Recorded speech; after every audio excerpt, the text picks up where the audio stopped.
Oi, pessoal! Mais um Voando com Baleias no ar, toda quinta-feira, 6 horas da manhã no Spotify e ao meio-dia no YouTube. E aí, vocês estão feriadando ou estão trabalhando? Como que vocês estão? Bom, por aqui a gente tá de feriado, tá descansando, mas o episódio está garantido. Espero que vocês estejam bem. Pessoal, é o seguinte, eu venho falando com vocês aí sobre mudança de tempo, mudança de clima, tava meio cagado de saúde esses últimos tempos. Ainda tô com a voz um pouquinho zoada, um pouquinho rouca, mas uma coisa que eu presto muita atenção e que me chama muita atenção, aliás, no inverno, a gente tá no inverno, né? A gente tá no inverno ou a gente tá no outono? Deixa eu dar uma olhada aqui. Estamos no outono? Outono ou inverno? Podia só ter perguntado inverno ou outono no Brasil, né? Estamos no outono, outono não, estamos no outono, que vai até o dia 21 de junho. Mas, o que eu ia falar pra vocês? Quando começa a esfriar, eu fico extremamente feliz. Primeiro de tudo, porque eu gosto muito do frio. E segundamente, que eu consigo me vestir melhor. E eu consigo manter o lookinho. Por quê?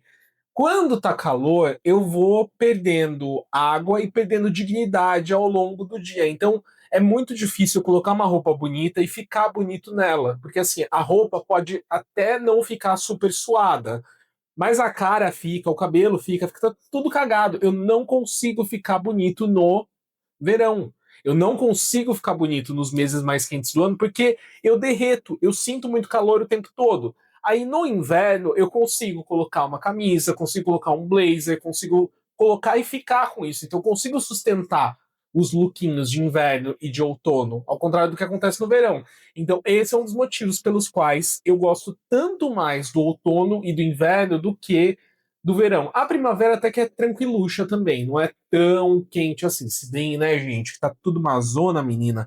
Esse tempo, essas mudanças climáticas, tá tudo cagando com a nossa vida. Não existe mais estação definida praticamente. Faz calor o ano inteiro. É um milagre que a gente esteja passando por meses, né? Um período aí um pouquinho mais frio. Mas eu prefiro, porque daí eu consigo me vestir um pouquinho melhor. E aí, falando sobre roupas, eu tenho me percebido em busca de um estilo diferente de me vestir.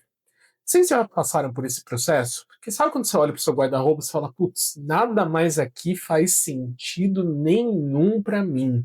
Eu não consigo mais me identificar com nada que está aqui. E aí você pensa, tá, mas para onde que eu vou? E aí você começa a salvar roupas, começa a salvar referências, curtir, seguir criadores de conteúdo. Eu faço muito isso. Eu sigo muitos criadores de conteúdo de lifestyle masculino, pessoas que têm um estilo mais despojado, que eu acho que faz sentido pra mim, né? Só que daí você fala, ah, beleza, eu vou comprar essa roupa, vou comprar essa, e aí quando você compra e veste, não fica bem em você. Tem muita coisa que eu gosto, mas eu gosto de ver o outro usando, porque fica bem no outro. Em mim não fica. E aí é um problema, porque você fala, putz, eu queria usar isso daqui, mas você compra, fica uma bosta, fica ridículo, fica parecendo o Didi de boné, né? Fica meio infantilizado. Teve uma roupa que eu comprei recentemente, que era um macacão verde, inclusive bem parecido com a cor dessa roupa que eu estou usando hoje. Se você está assistindo no YouTube ou no Spotify, você está vendo. E eu usei ele um tempinho. Ele era um macacão mais solto, um pouco mais, uma modelagem um pouco diferente, né, da tradicional. E aí chegou um belo dia nesse redesenho, né, nessa crise existencial estética de roupas que eu tô passando, que eu olhei para ele e falei assim, por que eu comprei essa merda aqui? Aliás, foram dois macacões. Foi esse verde e um cinza, que ele era meio saruel. A parte de baixo dele, né, a calça era meio saruel, então ela ficava bem larga. Até que um dia eu olhei e falei, nossa, mas não faz o mínimo sentido isso daqui pra mim. Vocês já passaram por isso? E, tipo, se enxergar de outra forma e aí começar a se expressar de outra forma por meio das suas roupas? Porque eu acho que moda e roupas, no geral, é sobre isso, né? É sobre você se expressar, expressar como você se sente, como você enxerga o mundo e como que você vai externalizar tudo aquilo por meio de cores, tecidos, modelagens, etc. Então, estamos nesse momento agora de redefinição, redesenho, pensamentos diferentes sobre como vamos nos vestir daqui para frente. É aquilo, né? Não se vista como você com o trabalho que você tem, mas com o trabalho que você como o trabalho que você gostaria de ter. Eu deveria me vestir do quê? De mestre Pokémon. Seria isso daí. Bom, uma coisa que eu ia falar para vocês também nesse episódio é sobre alguns movimentos que eu tenho visto nas redes sociais aí, de notícias especialmente. Não queria falar sobre esse assunto, mas eu acho importante que a gente fale. Vocês viram a matéria que saiu na Piauí? Eu estou com ela aberta aqui para ler para vocês, caso não tenham lido ou tido contato com ela, que é Virgínia Fonseca está sendo investigada pela Polícia Federal. A investigação levanta questões sobre os negócios da influenciadora. Como se já não estivesse indo para um passeio no parque, como se estivesse indo para um passeio no parque. A influenciadora Virgínia Fonseca chegou ao Congresso em maio do ano passado, de cabelos soltos e óculos, sem maquiagem, vestindo um moletom preto com a foto da filha Maria Flor estampada na blusa. Estava acompanhada do então marido Zé Felipe, do advogado criminalista e do advogado criminalista Michel Saliba. Convocada pela CPI das Bets, Virgínia havia ido ao Congresso para explicar o seu papel na divulgação de apostas online. Alguns meses antes, a Piauí revelara que o contrato da influenciadora com Esportes da Sorte, uma das casas de aposta, previa o chamado cachê da desgraça alheia. Ela recebia 30% do montante que os apostadores perdiam no jogo. Em razão disso, o cachê da desgraça alheia tornou-se um dos assuntos da CPI. Eu tô lendo a matéria certa, gente? Tô sim. Ao depor, Virgínia disse não saber da epidemia de dependência e endividamento provocada pelas bets no Brasil e negou lucrar com a má sorte dos seguidores e apostadores. Como as casas de apostas sempre lucram com a perda dos apostadores, a explicação de Virgínia parecia apenas um jogo de palavras.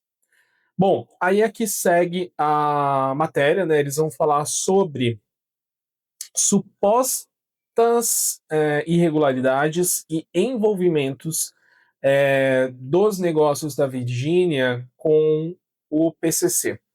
A matéria vale a pena ler, ela é bem longa, tá? Tá no site da Piauí de graça, para vocês acessarem, é só digitar Virgínia, Piauí, que vocês vão encontrar. E eu fiquei muito pensando sobre isso, porque, sei lá, gente, tem pessoas que enriquecem com uma facilidade absurda, de uma forma muito, muito rápida, sempre parece que tem alguma coisa por trás, né? Sabe aquela velha máxima, tipo, você olha para um lugar que tá sempre vazio no shopping, tipo quiosque. Tem uns quiosques no shopping que você olha e fala assim, porra, nunca tem ninguém aqui, só pode ser lavagem de dinheiro. No caso da Virgínia, supostamente tem mutreta envolvida aí, né?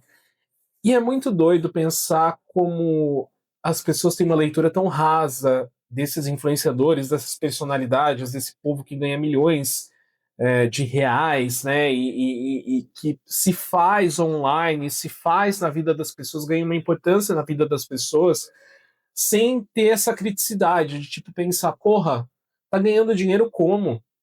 Né, primeiro ganhou dinheiro em cima de bet, né, que fode a cabeça e a família de muita gente do país. Eu tinha visto um dado, eu não lembro onde que é, mas que fala que, acho que até foi do Dr. Drauzio Varela, que fala que 57% das famílias brasileiras têm algum tipo de impacto causado por meio de vício em jogos.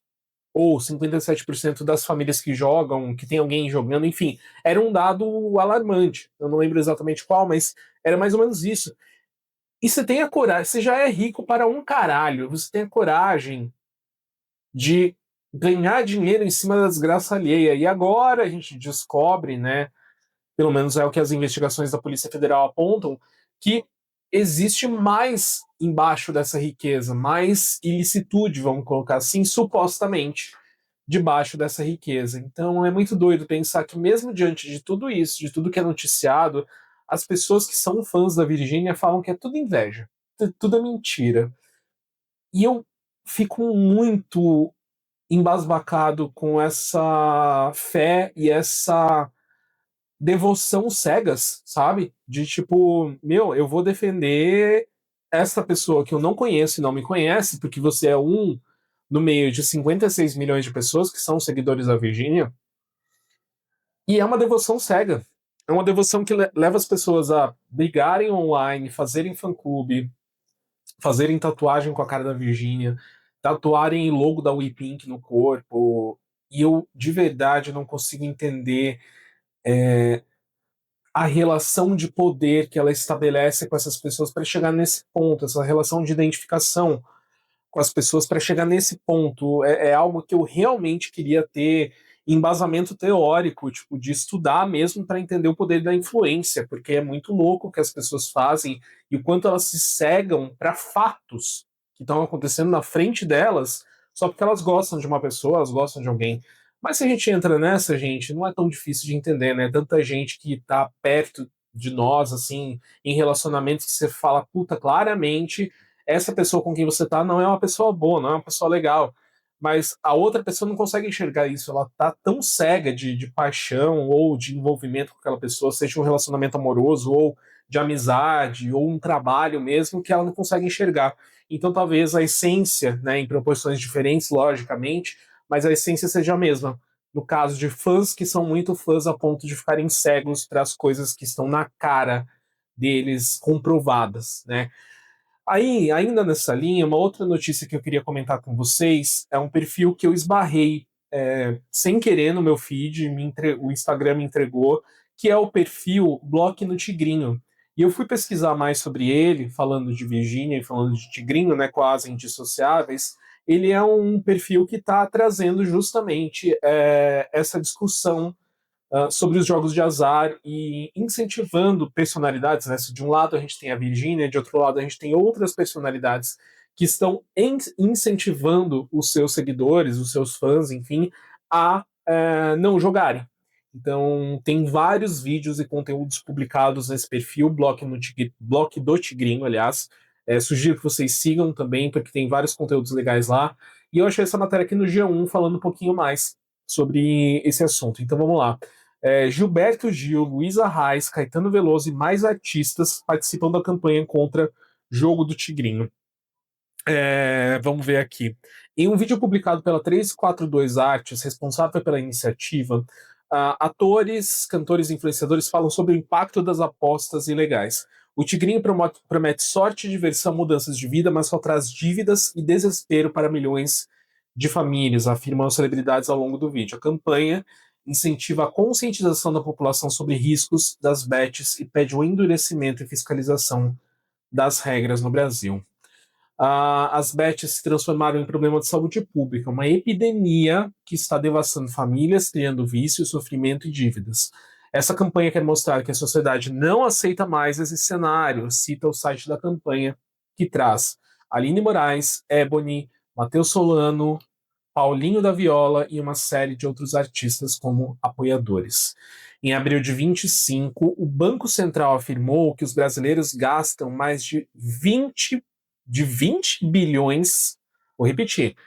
Ano passado, o Banco Central afirmou que os brasileiros gastam de 20 a 30 bilhões de reais por mês com apostas online. Então fica a indicação para vocês, para conhecerem aí o Bloco do Tigrinho, que levanta essa discussão importante sobre as bets, vício e quanto isso destrói tantas e tantas famílias por aí. Mas é muito doido, né? Porque você olha para o perfil das pessoas que se associam, né, a essa iniciativa, são todos grandíssimos nomes da nossa cultura e que, às vezes, para a grande massa, não representam quase nada. Ou são colocados naquela caixa do pensamento esquerdista, né, do pensamento de, ai, lulista, né?